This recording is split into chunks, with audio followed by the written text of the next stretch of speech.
Ici Aurélien Macaire. Dans cette vidéo, j'aimerais partager avec vous des conseils que j'ai trouvés dans un livre qui s'appelle Cashvertising. C'est un livre en fait qui explique comment vendre. Alors ça peut être des pages de vente, ça peut être sur internet. C'est un livre très intéressant qui a été écrit par un spécialiste, quelqu'un qui a des dizaines d'années d'expérience dans le fait de vendre, que ce soit par correspondance, que ce soit par internet. Il explique toutes ces techniques et il y a notamment quelque chose de très important.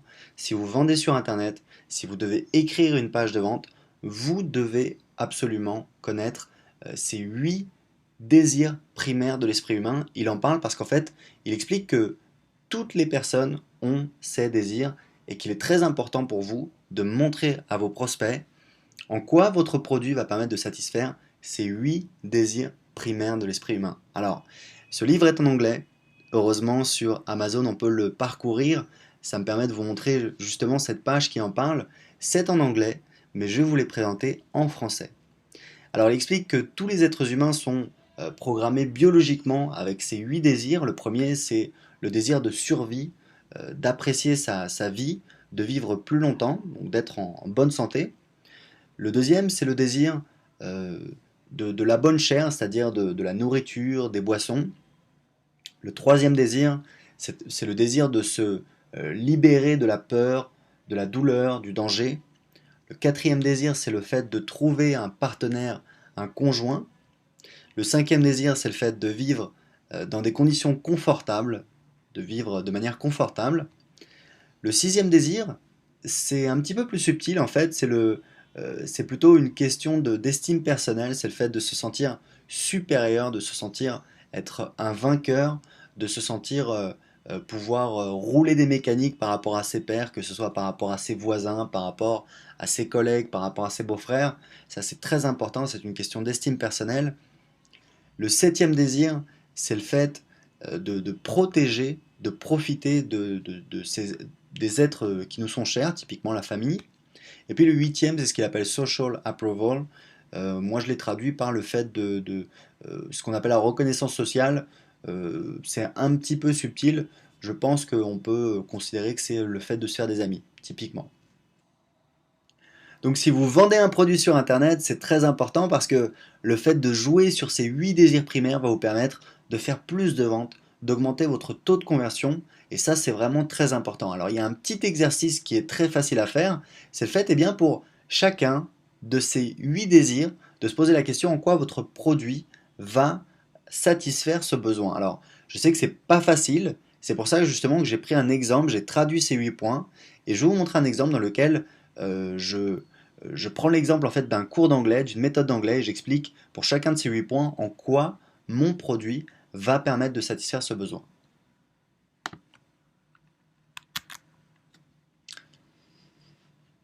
Alors voici tout de suite ces 8 désirs.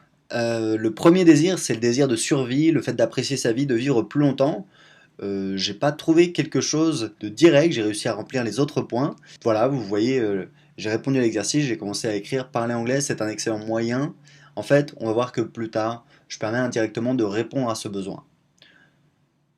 Deuxième, alors le deuxième désir, c'est le fait de profiter de la nourriture et des boissons. Vous pouvez très bien utiliser des scènes imaginaires, c'est très important de jouer sur l'imaginaire, sur les désirs. On parle d'apprécier la nourriture, d'apprécier les boissons, donc typiquement, vous allez pouvoir jouer sur une scène imaginaire, c'est ce que j'ai fait ici, en faisant une petite phrase comme ça qui va mettre en place une scène imaginaire. Il y a d'excellents conseils dans le livre de Eric Whitman. Et ce qu'il explique également, c'est qu'il faut jouer sur les descriptions, jouer sur les émotions, jouer sur les désirs. Et il a ce qu'il appelle des petites scènes, en fait, dans lesquelles vous allez utiliser beaucoup d'adjectifs, vous allez utiliser un vocabulaire très imagé pour véritablement faire rêver vos prospects et les faire s'imaginer étant dans la situation. Donc typiquement, vous allez pouvoir dire, imaginez-vous un jour en train de déguster une Guinness dans un pub de Dublin, ou alors euh, en train de déguster un hamburger bien saignant dans un petit restaurant de quartier à New York.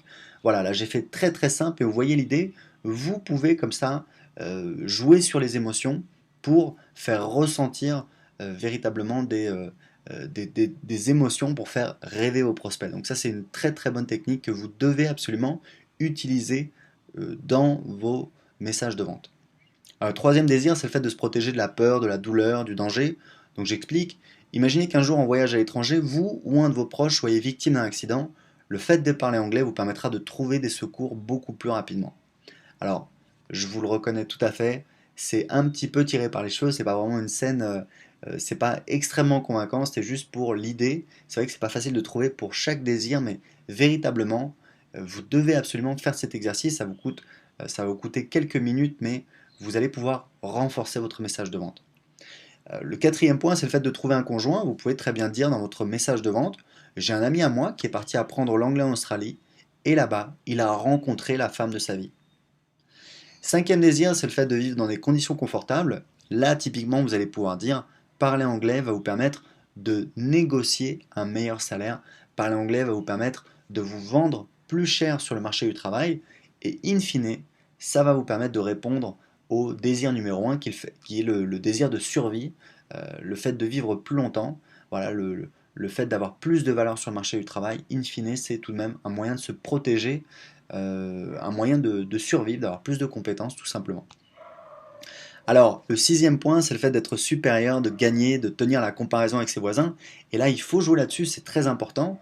Donc dites, par exemple, imaginez la tête de vos amis le jour où ils vous entendront avoir une conversation en anglais. Ça, c'est très important puisque les hommes, très souvent, on a tendance à se comparer avec nos amis par rapport à la carrière professionnelle, par rapport au sport.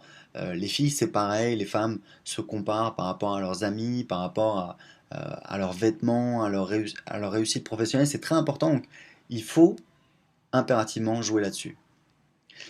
Le septième point, c'est le fait de protéger ses êtres chers et de profiter d'eux. Vous pouvez dire, parler anglais, c'est plus de chances pour vous d'obtenir une augmentation et c'est une sécurité financière supplémentaire pour vous et votre famille.